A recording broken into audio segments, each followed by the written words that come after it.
إن الحمد لله نحمده ونستعينه ونستغفره ونتوب إليه ونعوذ بالله من شرور أنفسنا وسيئات أعمالنا من يهده الله فلا مضل له ومن يضلل فلا هادي له وأشهد أن لا إله إلا الله وحده لا شريك له وأشهد أن محمدًا عبده ورسوله صلى الله عليه وآله وصحبه وسلم تسليما كثيرا أما بعد. Le thème du cours aujourd'hui, c'est le fait de relater et de réévoquer la recommandation qu'Allah subhanahu wa ta'ala à faire cette communauté ainsi qu'à l'humanité. La wasiyya. Dans la parole d'Allah subhanahu wa ta'ala, وَلَقَدْ وَصَّيْنَا الَّذِينَ أُوتُوا الْكِتَابَ مِنْ قَبْلِكُمْ وَإِيَّاكُمْ أَنِ اتَّقُوا اللَّهَ. Nous avons enjoint, nous avons recommandé à ceux qui ont reçu le livre avant vous. Et c'est aussi la chose que nous vous recommandons, craignez Allah. Ittaqullah. Cette wasiyya-là est une grande wasiyya. C'est une grande recommandation. Et j'aimerais noter, avant de développer autour de cette ayah, la différence qu'il y a entre trois mots dans la langue arabe qui peuvent être interprétés ou pris comme des synonymes, et entre lesquels il y a des distinctions à noter. Al-maw'idha, al-nasiha et al-wasiyya. Al-maw'idha, qu'on traduira par une exhortation.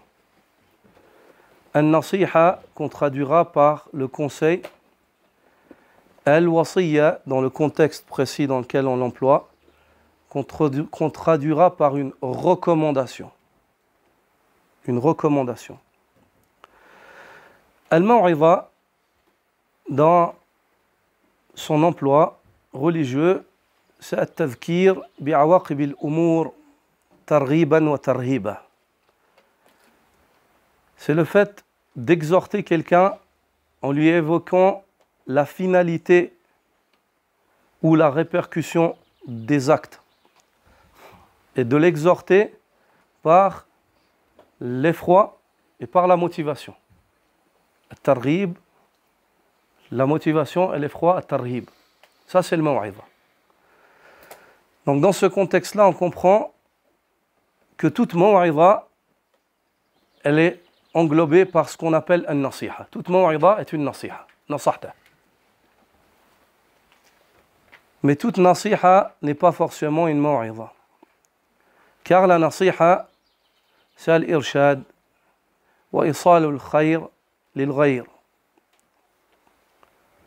C'est le fait d'orienter ou de conduire, d'essayer de conduire quelqu'un, de le prendre par la main pour l'orienter vers le khayr, autrui vers un bien. La nasiha, elle témoigne aussi du fait que tu veux le bien pour cette personne. Tu veux son bien. Mais la nasiha, elle n'est pas forcément reliée dans l'expression linguistique, elle n'est pas forcément reliée au din, à la religion.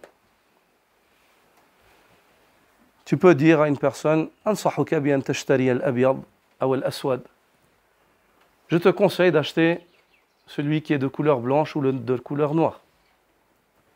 Donc ce n'est pas forcément à ce moment-là une maw'idha. Quant à al-wasiyya, ce mot-là, la distinction entre ce mot-là et la nasiha et la maw'idha ayyuha al-ikhwa, c'est que al-wasiyya fiha aktharu inaya min al-nasiha. La wasiyya, elle témoigne que tu portes encore plus attention à celui à qui tu passes ce message que si tu le conseilles tout simplement. Certains parmi Ahlul Ilm ont rajouté, ont noté comme distinction que la wasiyya, tu l'as fait à celui que tu aimes. Tandis que la nasiha, tu peux la faire aussi à une personne que tu n'aimes pas. Tu veux son bien, mais ça ne veut pas forcément dire que tu l'aimes. Tandis que la wasiyya, tu la diriges à une personne que tu aimes. C'est-à-dire que c'est un conseil par amour, compassion, et qui témoigne de ton inquiétude, ta forte inquiétude pour cette personne. Tu t'inquiètes beaucoup de sa situation. La wasiyya aussi, c'est que c'est un kalam mukhtasar. La nasiha, elle peut être longue. Une nasiha, un conseil, ça peut être long. Mais une wasiyya, non. Une wasiyya, elle sera courte. C'est-à-dire que tu n'as pas le temps. Ou tu es en train de partir en voyage et tu fais une wasiyya à tes enfants. Ou bien, tu vois que tu vas quitter le dunya et tu fais une wasiyya à ceux que tu laisses derrière toi ou ceux qui sont autour de toi. Tu n'as pas le temps. Tu dois choisir des paroles brèves, courtes, qui impactent, qui vont droit au but. Le prophète sallallahu alayhi wa sallam, dans le hadith d'Arbad, il les a exhortés. Ils lui ont dit كأنها موعظة مودع فأوصينا. Ils n'ont pas dit insahna. Ils ont dit Ya Rasulallah, cette exhortation que tu nous fais, c'est comme si c'était l'exhortation d'un homme qui va nous quitter, qui s'apprête à nous quitter. Awsina, recommande-nous, fais-nous une recommandation. Le prophète sallallahu alayhi wa sallam a été très bref et il a commencé par l'essentiel, par la wasiyya d'Allah azza wa jal. Usikum bi taqwa Allah azza wa jal. Il a dit je vous recommande la piété envers Allah subhanahu wa ta'ala. C'est comme s'il veut leur dire que tout ce que je vais évoquer comme point, ça rentre là-dedans. Si vous êtes pieux et que vous craignez Allah, vous réaliserez le reste. C'est pour cela qu'Allah subhanahu wa ta'ala, il emploie ce mot. Il dit وَلَقَدْ وَصَّيْنَا الَّذِينَ أُوتُوا الْكِتَابَ مِنْ قَبْلِكُمْ وَإِيَّاكُمْ أَنِ اتَّقُوا اللَّهَ. Nous avons enjoint, nous avons recommandé à ceux qui ont reçu le livre avant vous, et c'est la recommandation dont nous vous faisons part, craignez Allah. Ittaqullah. Craignez Allah. Muhammad al-Tahir ibn Ashur, rahmatullahi alayhi, dit dans son tafsir de ce verset-là, il dit وَجَعْلُ الْأَمْرِ بِالتَّقْوَى وَصِيَّةً وَجَعَلَ الْأَمْرَ بِالتَّقْوَى وَصِيَّةً لأن الوصية قول فيه أمر بشيء نافع جامع لخير كثير. Dans ce verset-là, Allah subhanahu wa ta'ala a fait de l'ordre qu'il donne à l'humanité quant au fait de le craindre, il a fait de cela une wasiyya, une recommandation. Ceci car la wasiyya, la recommandation, à la base, c'est une parole dans laquelle il y a un ordre ou une suggestion pour une affaire qui englobe le khayr sous toutes ses coutures. فَلِذَلِكَ كَانَ الشَّأْنُ فِي الْوَصِيَّةِ إِيجَازَ الْقَوْلِ. C'est pour cela que dans la wasiyya, elle comprend le fait d'être concis dans les paroles qu'on émet, si c'est une wasiyya. لِأَنَّهَا يُقْصَدُ مِنْهَا وَعْيُ السَّامِعِ. Car ce que l'on désire par la wasiyya, c'est que celui qui entend cette wasiyya-là, il ne se perde pas, il ne se dissipe pas dans beaucoup de paroles, qui comprennent clairement ce qui lui est demandé. Anittaqullah, craignez Allah. وَلَقَدْ وَصَّيْنَا الَّذِينَ أُوتُوا الْكِتَابَ مِنْ قَبْلِكُمْ وَإِيَّاكُمْ anittaqullah, craignez Allah. C'est pertinent, c'est clair. وَاسْتِحْضَارُ كَلِمَةِ الْوَصِيَّةِ فِي سَائِرِ أَحْوَالِهِ. Et que cet homme-là, il se rappelle facilement de cette recommandation qui lui a été faite durant toute sa vie et durant toutes ses situations. C'est-à-dire que ce n'est pas compliqué. Ittaqillah, chaque fois il se rappellera de cette parole. Elle va percuter son esprit. Wattaqwa tajma'u al-khayrat. Et la taqwa englobe tout bien. Li'annaha imtithalu al-awamir. Car elle comprend le fait d'obéir aux ordres, wajtinabu al-manahi, et de se détacher ou de s'éloigner, de s'écarter des interdits. ولذلك قالوا ما تكرر لفظ في القرآن ما تكرر لفظ التقوى. C'est pour cela que les savants du tafsir ont dit une expression n'a pas été autant répétée dans le Coran, autant que la taqwa, lafzu taqwa, ittaqullah, taqwallah, al-muttaqun, et ainsi de suite. Cette expression-là, c'est l'expression qui est la plus répétée. Puis il précise, ya'nouna ghayra al-a'lam kasmil jalala. Il dit, lorsqu'ils disent qu'une expression n'a pas été répétée, ils excluent de cela les noms, comme les noms d'Allah Azza wa Jal, Allah et tout ça, Allah, Ar-Rahman, Ar-Rahim. Mais ce qu'ils veulent dire en dehors des noms propres, l'expression la plus répétée dans le Coran, c'est celle qui traite de la taqwa. C'est celle qui traite de la taqwa. Quant à la perception de la taqwa, at-taqwa, c'est al-wiqaya, une protection. C'est la protection. أو تدل على هذه الكلمات هذا الثلاثي يدل على دفع الشيء يعني دفع الشيء le fait de repousser une chose par une autre, une chose que tu crains. Et comme dans la langue en fait arabe, ça c'est le sens de la taqwa, le mot ce mot-là, il sous-entend mettre une protection, te protéger, repousser une chose par une autre. Ça, c'est le sens linguistique. Quant à l'emploi de ce mot-là, dans le Coran, la taqwa, dans le Coran, des fois, elle est employée, elle désigne al-khashya, la crainte. La crainte basée sur le savoir ou la connaissance. Allah Azza wa Jal dit, Ya ayyuhan nas, ittaqu rabbakum. Oh vous gens, craignez votre Seigneur, celui que vous connaissez. Vous savez qui est Allah Azza wa Jal. Ou bien des fois, elle désigne l'ibada. Wa ana rabbukum fattaqun. Et c'est moi votre Seigneur, fattaqun, c'est-à-dire témoigner de votre piété en m'adorant. Il désigne l'ibada. Des fois, elle désigne tarkul asyan, le fait de délaisser la désobéissance. Wa'tul buyuta min abwabiha wattaqullah. Et pénétrez dans les demeures par leurs portes et craignez Allah. C'est-à-dire, ne faites pas l'opposé de cela. Écartez-vous de l'opposé de ce qui vous a été recommandé. Des fois, elle désigne tawhid, l'unicité d'Allah Azza wa Jal, le monothéisme. Anittaqullah. Wa in takfuru fa inna lillahi ma fi samawati wa ma fi al-ard.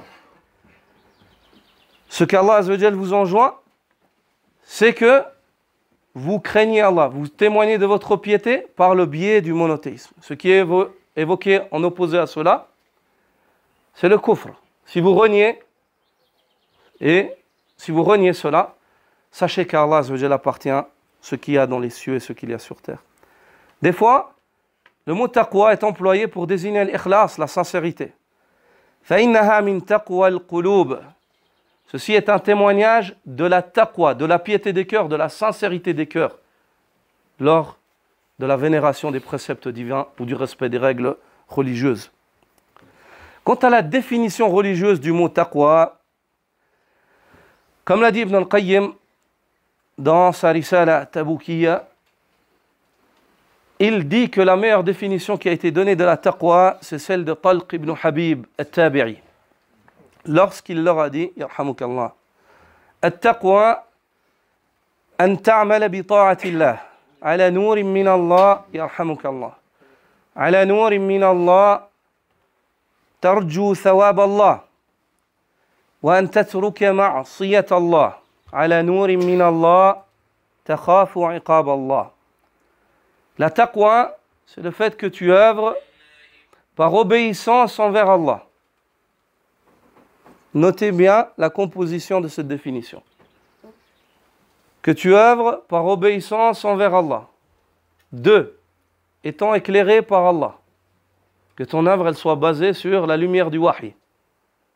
Et pas sur je pense, je vois ou je désire. La 3e, c'est l'intention qu'il y a derrière ton œuvre. Tarju thawab Allah. Tu espères la récompense d'Allah. Et la taqwa aussi fait partie de la taqwa, le fait de délaisser la désobéissance d'Allah. 1.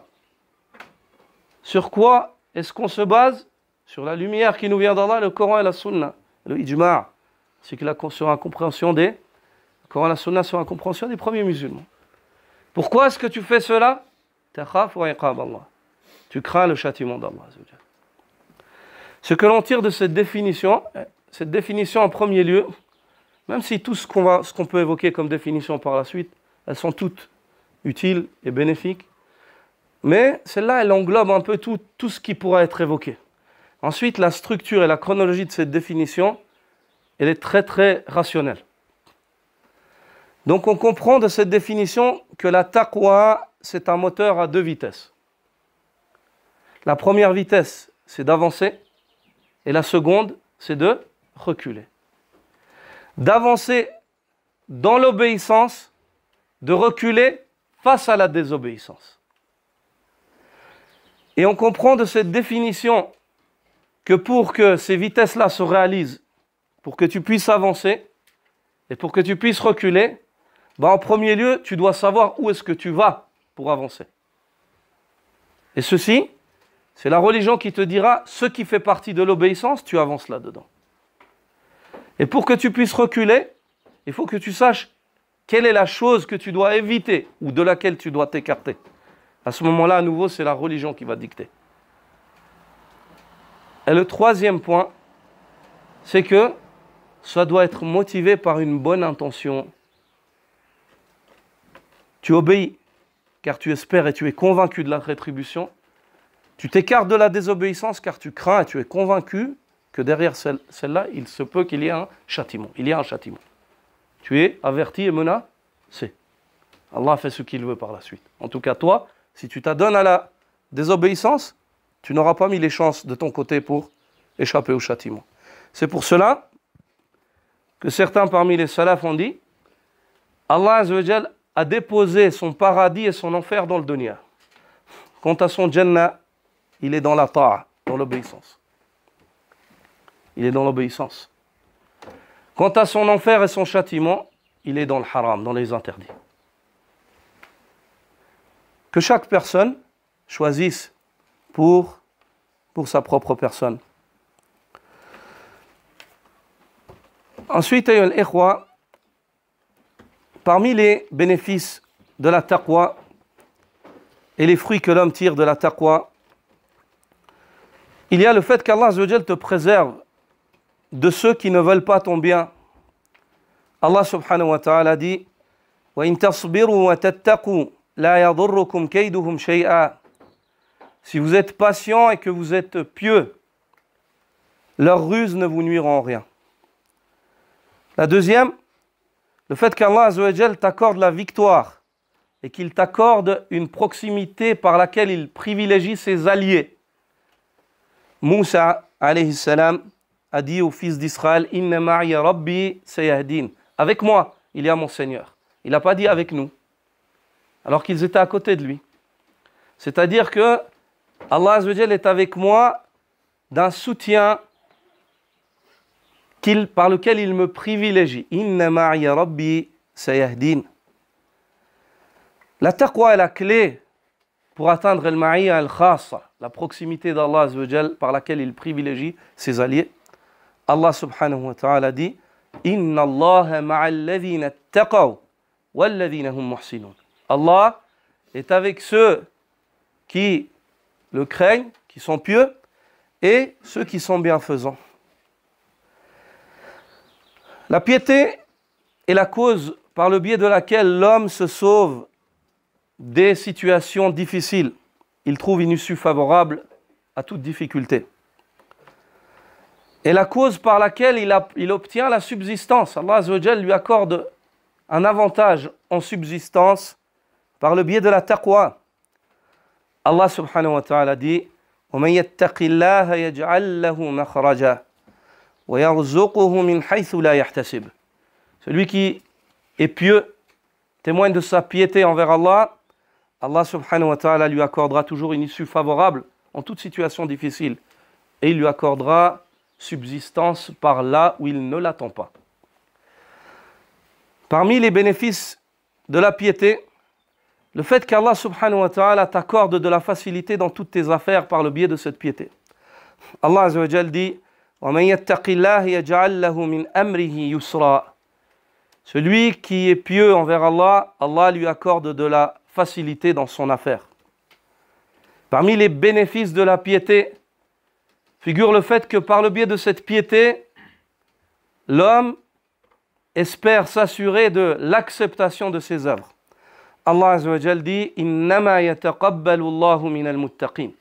Allah n'accepte que des pieux.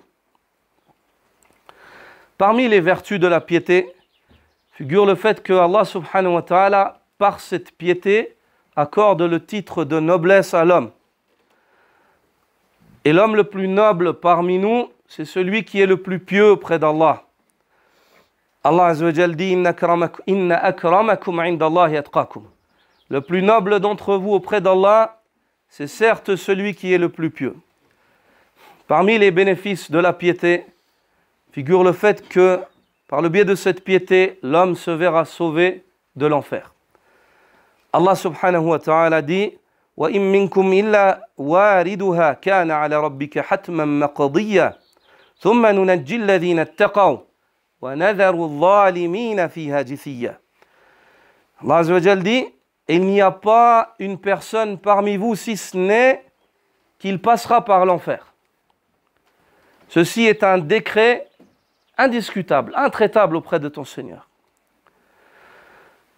Al-Wurud, le passage par l'enfer, les savants du tafsir ont divergé sur cela. La majorité des ulama voient que c'est un passage où l'homme entrera en enfer. Tout un chacun parmi Bani Adam entrera en enfer. C'est une promesse divine.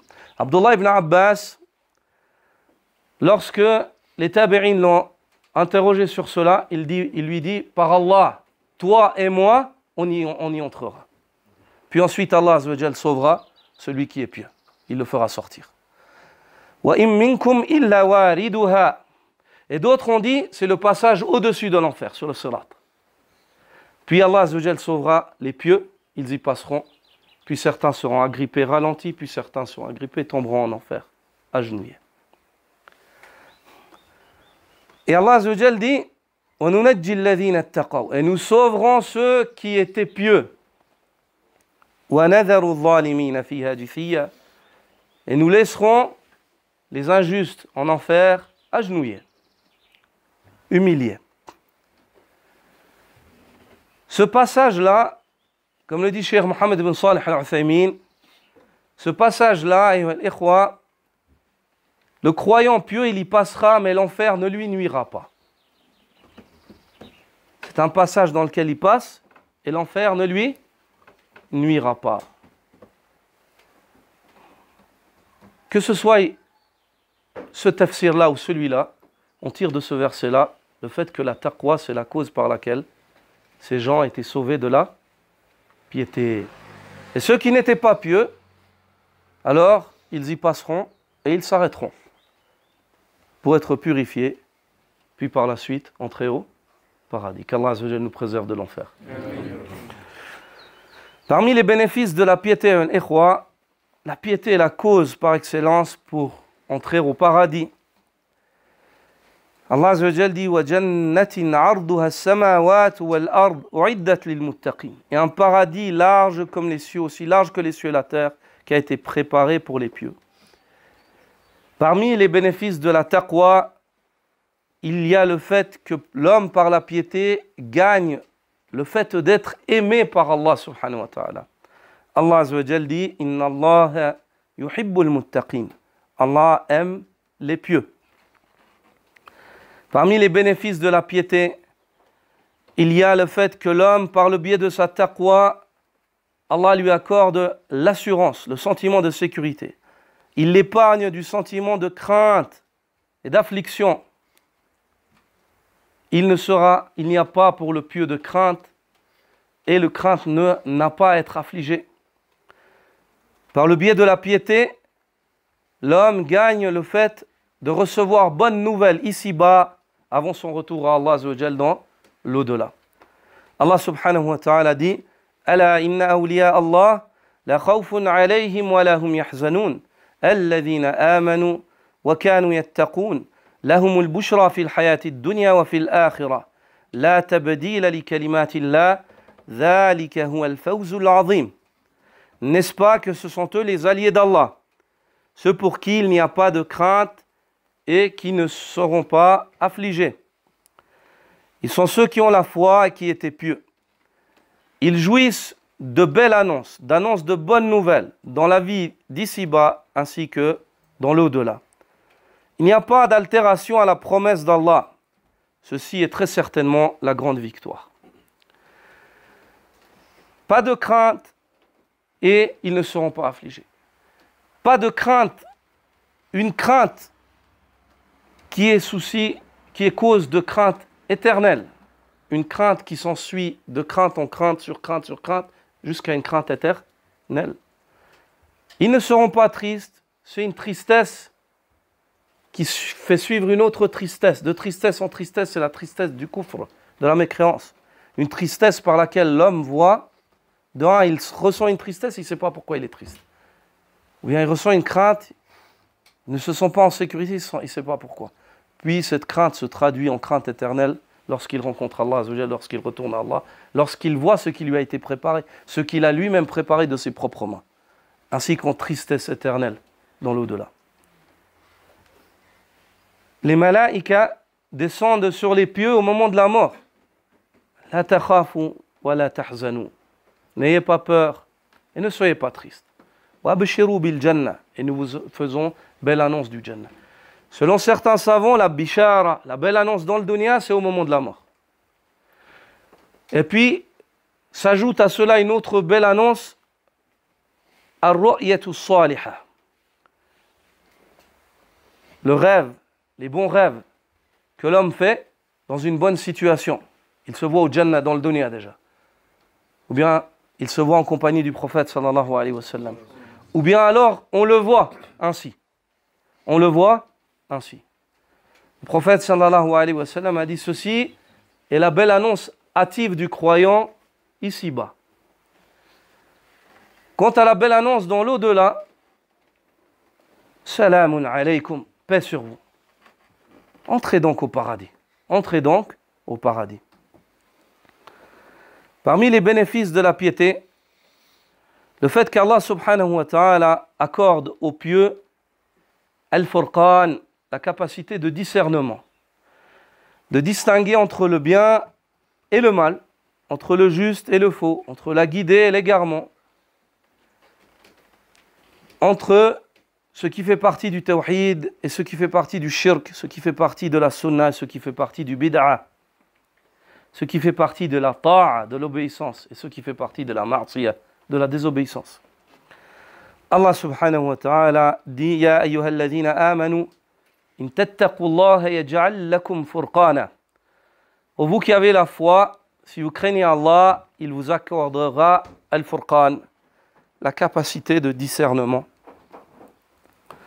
Parmi les bénéfices de la taqwa, takfiru sayyi'at, le fait qu'Allah Azzawajal, par le biais de ta piété, il te pardonne tes péchés, il expie tes péchés, il te nettoie de tes péchés. Allah subhanahu wa ta'ala dit وَمَنْ يَتَّقِ اللَّهَ يُكَفِّرْ عَنْهُ سَيِّئَاتِ وَيُعْظِمْ لَهُ أَجْرًا. Celui qui craint Allah, celui qui est pieux envers Allah, Allah lui expie, lui pardonne ses péchés et il augmente pour lui sa récompense. Parmi les bénéfices de la piété, figure le fait que la piété, c'est la voie pour arriver au ilm. Si tu veux le savoir, tu te dois d'être pieux. C'est pour cela que les salafs disaient Kunna nasta'inu ala hifdhil hadithi bil amali bih. Nous nous aidions dans l'apprentissage, la mémorisation du hadith en œuvrant par celui-là. Il est rapporté de l'imam Ahmad ibn Hanbal, rahmatullahi alayh, qui, lorsqu'il a appris le hadith où le prophète sallallahu alayhi wa sallam a effectué la hijama, il est allé et il a payé le hajjam, il a payé l'homme qui lui a fait la hijama. L'imam Ahmad, dès qu'il a appris ce hadith par cœur, il est sorti faire une hijama. Puis le hajjam, quand il a vu, il a fait la hijama à l'imam Ahmad, il a dit, c'est bon, ya cheikh. Il voulait honorer l'imam Ahmad. Il a dit, prends ce que je viens de te tendre. Il a dit, ah, Cheikh, je veux t'honorer. C'est bon, il n'y a pas besoin. Il a dit, ah, Rajul, ce qui m'a poussé à faire la hijama, c'est pour pratiquer ça. C'est pas toi qui vas me priver. Il a dit, prends ce que je te donne. Il a dit, j'ai appris le hadith du prophète sallallahu alayhi wa sallam. Il a donné temps pour la hijama. Il a dit, c'est pour ça que je suis venu faire une hijama chez toi. C'est pas parce que j'avais besoin de la hijama. Subhanallah. La mise en pratique, de traduire le ilm par la mise en pratique, c'est la taqwa. Et c'est ainsi qu'Allah Azza wa Jal t'enseigne. Il fait que cette science, elle, reste. Regardez, Suratul Fatiha. Qui d'entre vous l'oublie? Qui d'entre vous l'oublie? Pourquoi est-ce que vous ne l'oubliez pas? Parce que vous la pratiquez. Vous la pratiquez régulièrement. Vous la lisez régulièrement. Allah subhanahu wa ta'ala dit Wattaqullah wa yu'allimukumullah.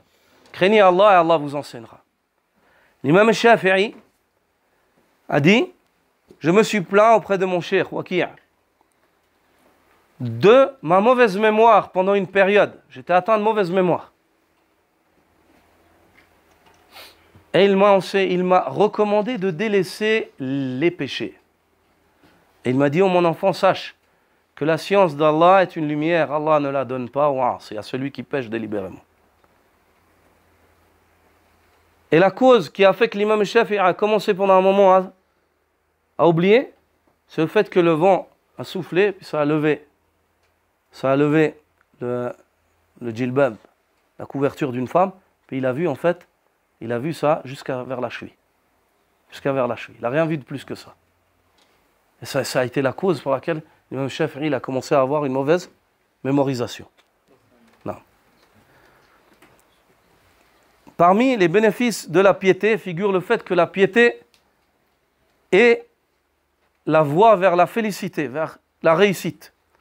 Wattaqullaha la'allakum tuflihun. Allah Azza wa Jalla dit, craignez Allah, témoignez de votre piété envers Allah afin que vous réussissiez. Parmi les bénéfices de la piété figure le fait que la piété c'est la meilleure des provisions. Chacun d'entre nous aime faire ses provisions en matière de biens, surtout lorsqu'il entreprend un voyage. Il aime s'assurer qu'il ait tous ses effets pour voyager agréablement, être prévenant en cas de situation ou en cas d'imprévu. Sachez que l'homme et chacun d'entre nous est un voyageur, le voyage de l'éternité, et que la seule provision, c'est la taqwa. Allah subhanahu wa ta'ala dit وَتَزَوَّدُوا فَإِنَّ خَيْرَ الزَّادِ التَّقْوَى. Faites vos provisions, et sachez que la meilleure provision que vous puissiez préparer, c'est très certainement la taqwa, la piété. Chacun d'entre nous aime se vêtir de beaux vêtements, se parer de parures. Il n'y a pas de mal en cela, tant qu'il n'y a pas de gaspillage excédent ou que ce n'est pas fait par orgueil. Mais sache que la meilleure des parures et le meilleur des vêtements, c'est la taqwa. Allah subhanahu wa ta'ala dit وَلِبَاسُ التَّقْوَى ذَلِكَ خَيْرٌ. Et la parure, le vêtement de la piété, ceci est bien meilleur. Allah subhanahu wa ta'ala nous enseigne que la bonne fin, il la réserve à la piété, puis il évoque qu'il la réserve aux pieux. Il dit وَالْعَاقِبَةُ لِلتَّقْوَى. Et la bonne fin est promise à la piété. C'est comme si la piété, c'est un outil qui t'amène vers la bonne fin, un moyen de transport. وَالْعَاقِبَةُ لِلتَّقْوَى. Ce moyen de transport, Allah Azza wa Jal lui promet la bonne fin. Puis ensuite il dit وَالْعَاقِبَةُ لِلْمُتَّقِينَ. Et la bonne fin est réservée aux pieux. C'est-à-dire les pieux, ce sont ceux qui voyagent vers Allah sur le navire de la piété. Sur le navire de la piété. Par le biais de la piété, l'homme atteint le fait d'être un allié d'Allah. In awliya'uhu illa al-muttaqun. Allah Azza wa Jal dit les seuls alliés d'Allah sont ceux qui sont pieux. Parmi les bénéfices de la piété figure le fait que l'homme, par le biais de la piété, atteint les bénédictions multiples, les barakats. Allah Azza wa Jal dit وَلَوْ أَنَّ أَهْلَ الْقُرَى آمَنُوا وَاتَّقَوْا لَفَتَحْنَا عَلَيْهِمْ دَرَكَاتٍ مِنَ السَّمَاءِ وَالْأَرْضِ. Si les gens de cette cité, la Mecque, si les gens de cette cité avaient la foi et qu'ils étaient pieux, nous leur aurions ouvert des bénédictions qui pleuvraient de toutes parts sur eux, qu'elles descendent des cieux ou qu'elles surgissent de la terre. Ceci sont des bénéfices parmi les bénéfices de la piété. Ayyuhal ikhwa. Quant à la recommandation des salafs en matière de piété, celle-là n'a pas manqué. Au point où certains savants disent, si on commence, on cherche à énumérer toutes les wasaya, toutes les recommandations des pieux prédécesseurs quant à la piété, en fait, on n'arrivera même pas en fait les recenser, tellement elles sont nombreuses. Parmi les recommandations des imams des pieux après le prophète sallallahu alayhi wa sallam, celle de Abu Bakr as-Siddiq radiyallahu ta'ala anhu, qui disait fréquemment dans ses sermons Amma ba'd, fa inni usikum bi taqwallah. Puis ensuite, sachez que je vous recommande la piété envers Allah subhanahu wa ta'ala. Wa an tuthnu alayhi bima huwa ahlu. Et que vous fassiez les éloges d'Allah par ce qui lui revient de droit. Aussi, lorsque la mort arriva à Abu Bakr as-Siddiq et qu'il laissa en remplaçant Omar ibn al-Khattab, il l'appela. Fawassahu biwasiyya. Il lui fit une recommandation. Et la première chose qu'il lui dit, Ittaqillaha ya Omar. Crains Allah ou Omar. Le premier des mots que Omar ibn al-Khattab, dans cette wasiyya, dans cette recommandation, dans les derniers souffles d'Abu Bakr, la première, l'introduction de cela, c'est la base de tout ce qui va être évoqué. Ittaqillaha ya Omar. Crains Allah ou Omar. Omar ibn al-Khattab al-Farouq, radiyallahu ta'ala anhu, quant à lui, il a écrit à son fils Abdullah ibn Omar ibn al-Khattab, qu'Allah les agrée tous deux.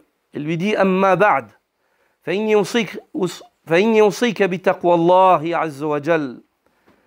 Puis ensuite, sache que je te recommande la piété envers Allah, puissant et majestueux. Fa inna man ittaqahu waqah. Sache que celui qui craint Allah, qui est pieux envers Allah, Allah le préserve. Wa man aqradahu ajazah.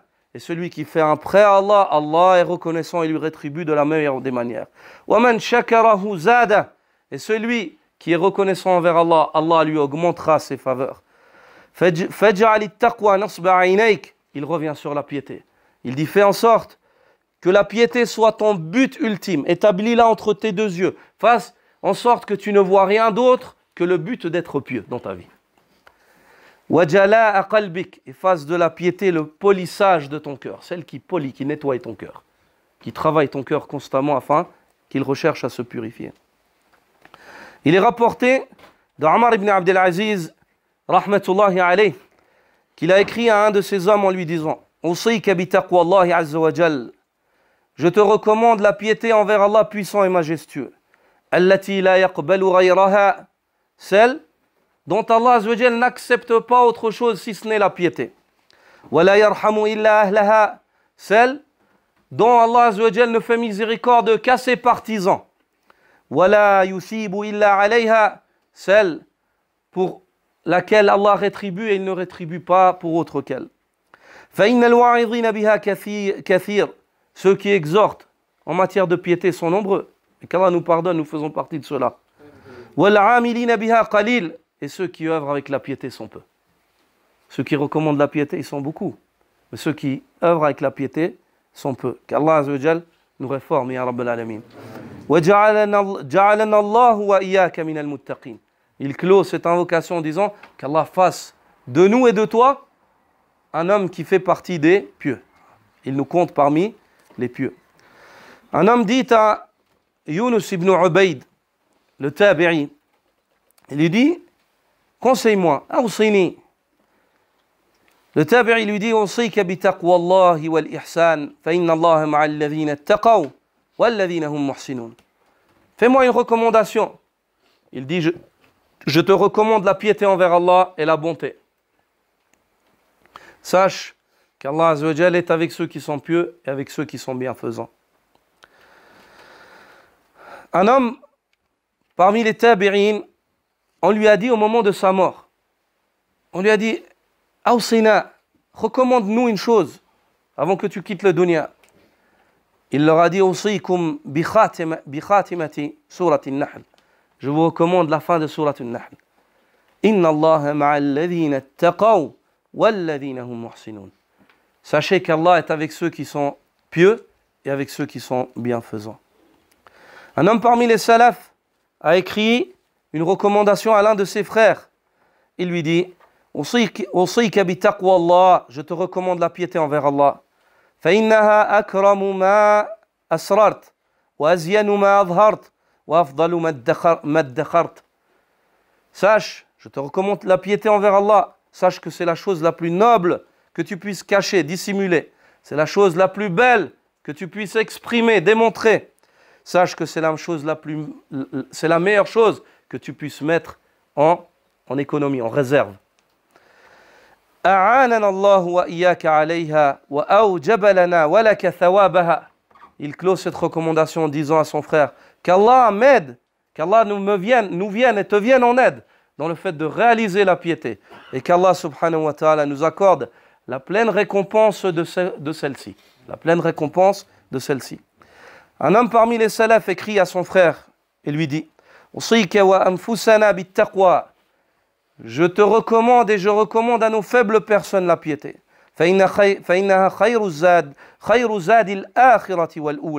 Sache que la piété c'est la meilleure provision de la vie dernière ainsi que de la vie première, de la vie du dunya et de l'au-delà. وَاجْعَلْهَا إِلَى كُلِّ خَيْرٍ سَبِيلُكَ. وَاجْعَلْهَا إِلَى كُلِّ خَيْرٍ سَبِيلَكَ. Fais en sorte que la piété soit ta voie, la voie par laquelle tu cherches l'atteinte de tout bien. وَمِنْ كُلِّ شَرٍ مَهْرَبَكَ. Et fais en sorte que la piété soit la voie par laquelle tu cherches à fuir tout mal. فَقَدْ تَوَكَّلَ اللَّهُ عَزَّ وَجَلَّ لِأَهْلِهَا بِالنَّجَاةِ مِمَّا يَحْذَرُونَ. Ceci car Allah a promis la réussite aux gens de la piété, il leur a promis la réussite quant au fait de fuir toutes choses qu'ils craignent. وَالرِّزْقِ مِنْ حَيْثُ لَا يَحْتَسِبُونَ. Et il leur a promis aussi de leur accorder une subsistance par là où ils ne l'attendent pas. Par là où ils ne l'attendent pas. أيها الإخوة الفضلاء, cette recommandation en matière de piété, c'est une recommandation qui est des plus importantes. Ibn al-Qayyim rahmatullahi alayhi, lorsqu'il dit dans Al-Risala al-Tabukiyya sur la piété, il dit Amma taqwa fa haqiqatuha al-amalu bi ta'atillah. Il explique quelle est la réalité de la piété. C'est quoi cette piété? C'est quoi la réalité de cela? Il dit la réalité, quant à la piété, sa réalité, c'est le fait d'œuvrer par obéissance envers Allah. Imanan wa ihtisaba. De faire cela avec foi, espoir de récompense. Tu obéis à Allah Azza avec foi, ton intérieur il est sain, avec espoir de récompense sur une bonne voie, sur la voie sur laquelle il prétend là, il promet de récompenser. Imanan wa ihtisaba, amran wa nahya, tu lui obéis dans ses ordres et dans ses interdits. Quand il t'ordonne, tu fais, quand il t'interdit, tu délaisses. فيفعل ما أمر الله به إيمانا بالأمر وتصديقا بوعده. Ceci comprend, dit Ibn al-Qayyim, le fait que l'homme fasse ce qu'Allah lui a ordonné, en ayant foi en l'ordre divin et en étant convaincu de la promesse divine, de la récompense qu'Allah promet à ceux qui s'acquittent de cela. وَيَتْرُكُ مَا نَهَى اللَّهُ عَنْهُ. Ceci implique que l'homme délaisse ce qu'Allah lui a interdit. إِيمَانًا بِالنَّهِي, en ayant une foi ferme dans l'interdit. Allah a interdit cela, je ne doute pas. C'est dans le Coran et dans la Sunna, je suis convaincu que ceci vient d'Allah subhanahu wa ta'ala. Imanan bin nahi wa khawfan min wa'idi. Il fait cela, il délaisse ce qu'Allah lui a interdit en ayant foi en l'interdit et en craignant la menace ou l'avertissement qu'Allah fait à ceux qui s'adonnent à cela. Il dit كما قال طلق ibn Habib, comme a dit Talq ibn Habib, et il revient à cette définition qu'on a évoquée au début du cours. أن تعمل طلق ابن حبيب إذا وقعت الفتنة فأطفئوها بالتقوى. طلق ibn Habib dit à ses disciples, lorsque viennent les troubles et les fitan, repoussez-les avec la taqwa. Lorsque viennent les malheurs, les troubles, repoussez-les avec la taqwa. Qalu mal muttaqun. Ils lui ont dit qui sont donc les pieux. Et dans une riwaya, ils lui ont dit sif lana min at-taqwa shay'an nahfadhu idhan. Ils lui ont dit décris-nous une chose de la piété que nous apprenions par cœur. À ce moment-là, il leur a dit an ta'mala bi ta'atillah ala nurin min Allah tarju thawab Allah wa an tatruka ma'siyat Allah ala nurin min Allah takhafu iqabillah. Il leur a dit c'est que tu œuvres par obéissance envers Allah, éclairé par Allah à la lumière des arguments. Tu fais cela car tu espères la récompense d'Allah. Et la taqwa, c'est le fait que tu délaisses l'interdit, ce qu'Allah t'a interdit. La désobéissance envers Allah. Tu délaisses la désobéissance envers Allah, étant éclairé par Allah à la lumière des arguments. Tu fais cela car tu crains le châtiment. Puis ensuite, Ibn al-Qayyim dit وَهَذَا أَحْسَنُ مَا قِيلَ فِي حَدِّ التَّقْوَى. Il dit, et ceci, c'est une des meilleures, parmi les meilleures définitions qui ont été données dans la définition de la taqwa. Quant aux pieux, ayyuha al-ikhwa, qui sont les pieux réellement? Qui sont les pieux réellement? Les pieux, ce sont ceux qui œuvrent par cela. Mais leur réalité, Allah subhanahu wa ta'ala l'a évoqué au début du livre, sur les fondations mères de la taqwa. Comme le dit l'imam San'ani, rahmatullahi alayhi, lorsqu'il évoque cela dans Al-Insaf fi haqiqati al-awliya, il dit Amma al-muttaqun, quant aux pieux, fa inna Allah ta'ala bayyana man hum. Allah a expliqué qui sont ceux-là, qui sont ces pieux. Wa fassarahum fi sadri surat al-Baqarah. Et il les a décrits dans le début de surat al-Baqarah. Haythu qala ta'ala, lorsqu'il dit Hudan lil muttaqin. Ce livre-là est une guidée dans son entièreté pour les pieux. Kannahu qila man hum. C'est comme si on aurait dit à Allah, qui sont ces pieux, ya Allah? Hudan lil muttaqin. Ensuite il dit alladhina yu'minuna bil ghaib wa yuqimuna as-salah wa mimma razaqnahum yunfiqun. Walladhina yu'minuna bima unzila ilayk wa ma unzila min qablik wa bil akhirati hum yuqinun. C'est comme si on dit à Allah azza wa jalla, qui sont ces pieux, oh Allah? Dans ce livre-là que tu nous exposes, c'est une guidée que pour eux. Il te dit, ils sont ceux qui ont la foi en l'invisible, qui accomplissent la salat et qui donnent de ce que nous leur avons accordé, qui donnent la zakat. Ils sont ceux qui ont la foi en ce qui t'a été révélé au Muhammad et en ce qui a été révélé avant toi et qui sont convaincus de l'au-delà. Ils n'ont aucun doute sur l'akhirah, sur le retour à Allah, le paradis et l'enfer. Ça, c'est les muttaqoun. Les muttaqoun, si on reprend ce verset-là, Allah subhanahu wa ta'ala les décrit par deux caractéristiques. Le fait qu'ils soient saints dans leurs convictions et qu'ils soient saints dans leurs actions. Le fait qu'ils soient saints dans leurs convictions, yu'minuna bil ghaib, ils ont foi en l'invisible. Tout ce dont Allah azza wa jalla leur demande d'avoir foi, amanna bika. On a eu foi en toi et on a eu foi en ce en quoi tu nous ordonnes d'avoir foi.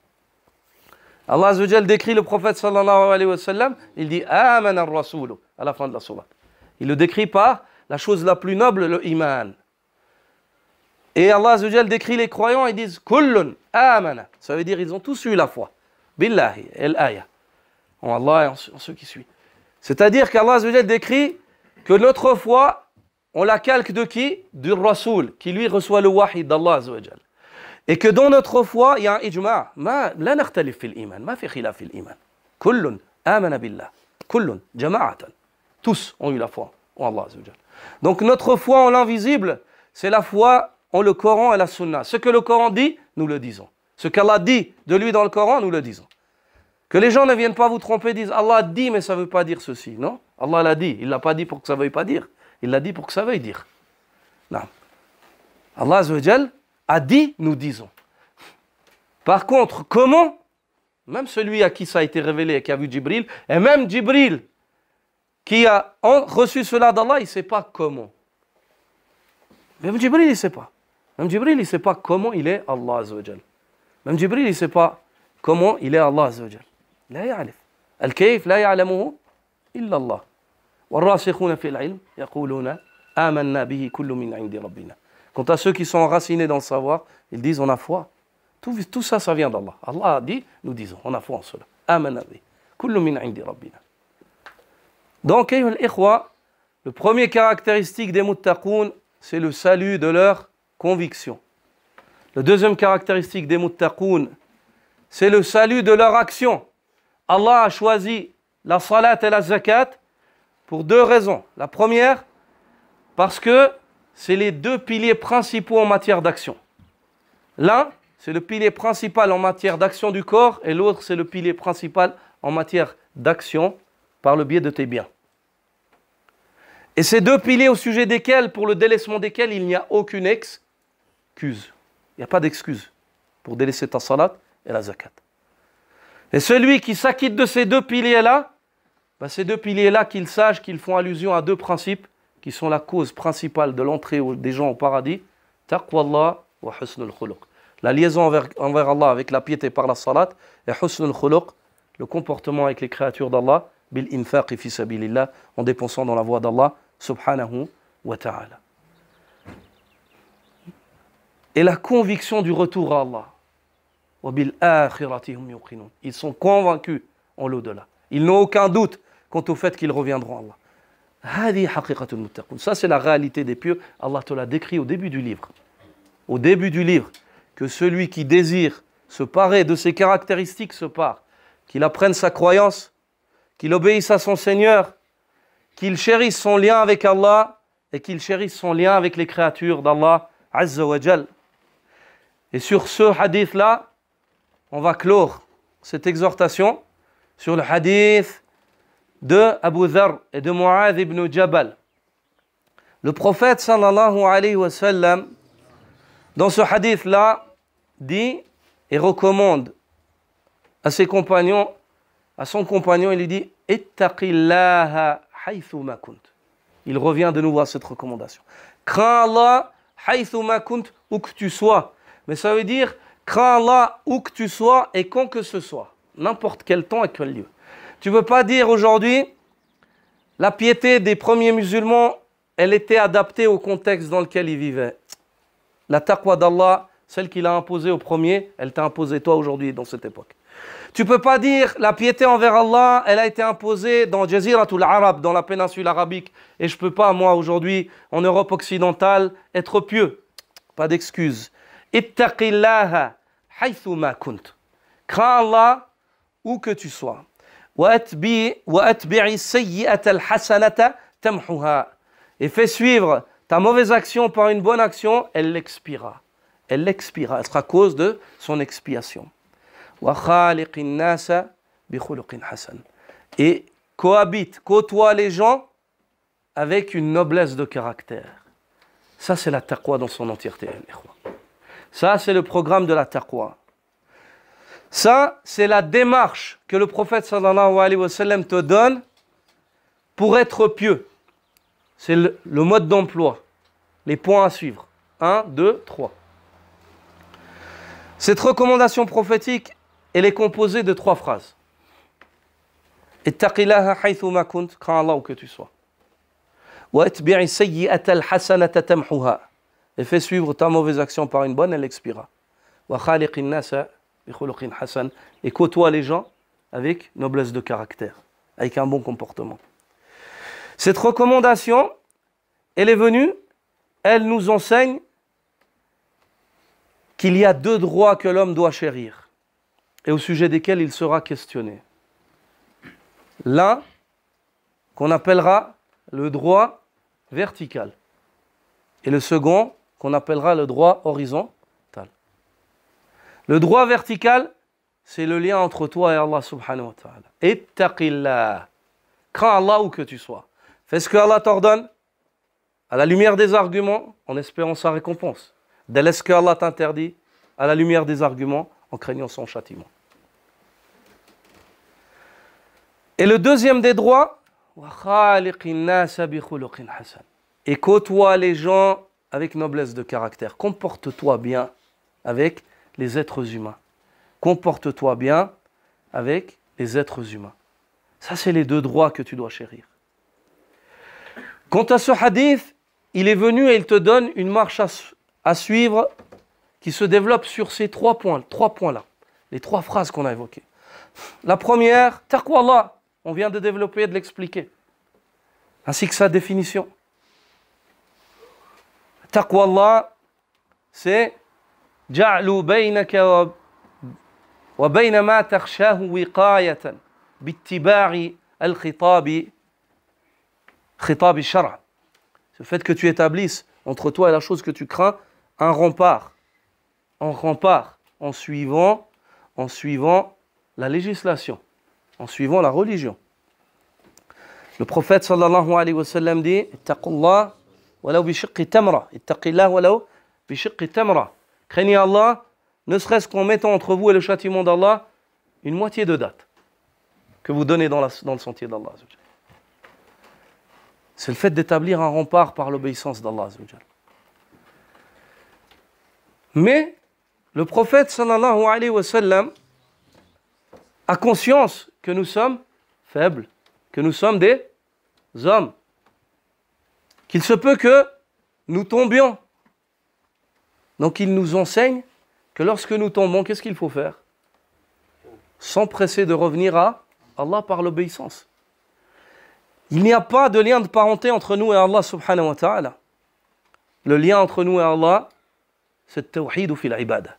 C'est le fait de témoigner de notre monothéisme dans le culte qu'on lui voue.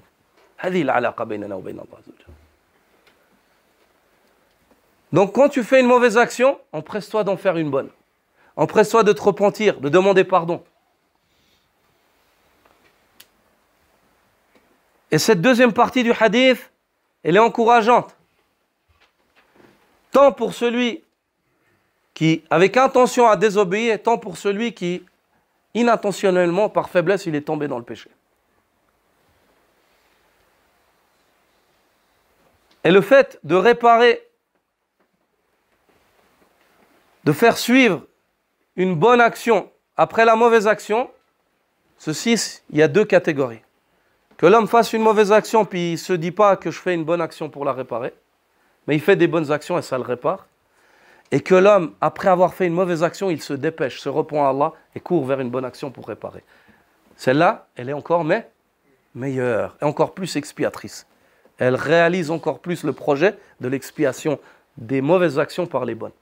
Donc si vous faites quelque chose de mal, dans la vie, vous avez commis une erreur, ou mal parlé à vos parents, ou commis une erreur, ou tardé une prière, ainsi de suite. Dépêche-toi d'accomplir cela, de réparer, et dépêche-toi de faire une bonne action pour réparer la mauvaise action que tu as faite.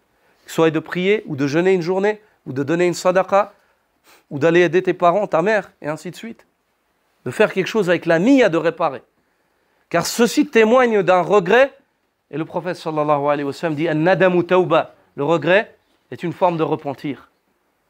Est une forme de repentir. Quant à la troisième marche à suivre de ce hadith, c'est celle qui traite de ta liaison avec les créatures d'Allah subhanahu wa ta'ala. Wa khaliqin nasa bi khuluqin hasan, et côtoie les gens par noblesse ou avec noblesse de caractère. Et ceci implique al-ihsanu ila an-nas. Allah azza wa jal a relié entre ces deux-là. Inna Allaha ma'al ladhina ittaqaw wal ladhina hum muhsinun. Allah avec ceux qui sont pieux et avec ceux qui sont bons, avec les gens qui font preuve de bonté. Wal ihsanu ilayhim imma bil qawli imma bil fi'li. Et la bonté envers les gens, elle est soit avec la parole et soit avec l'action.